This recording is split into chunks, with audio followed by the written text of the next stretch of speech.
music. So the production was done ulento in terms of the instrumental. Albert Cliff, then Lenny did the recording. So we team of 3 people on this one.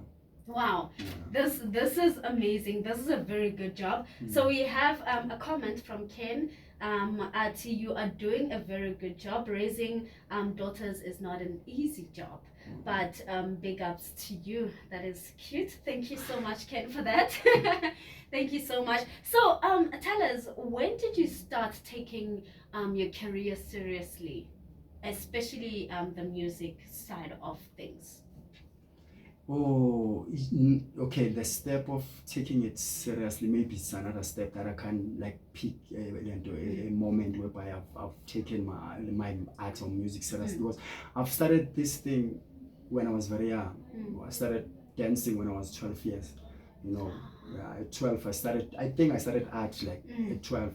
Ever since that year, I've never been off stage. I've performed from the year 12 years up until now.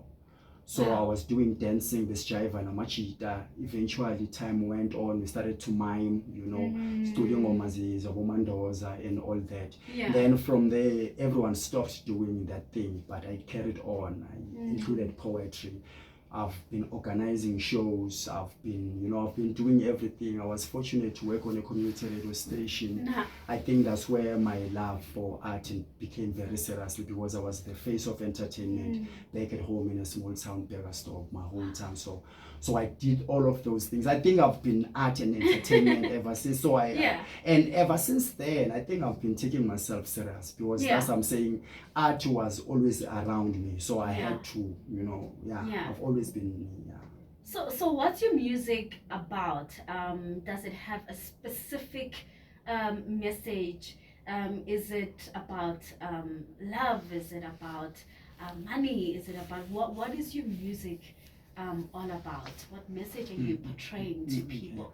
Nah, I think I've always written, even when setting rapper, even as I was rapping, there are those rappers that are called conscious rappers.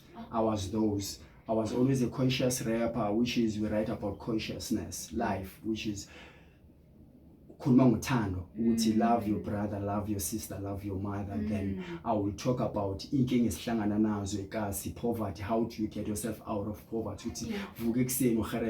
So these are the songs I will write, inspirational songs, and then I will write about traditional songs, preserving the language, because I'm Xhosa.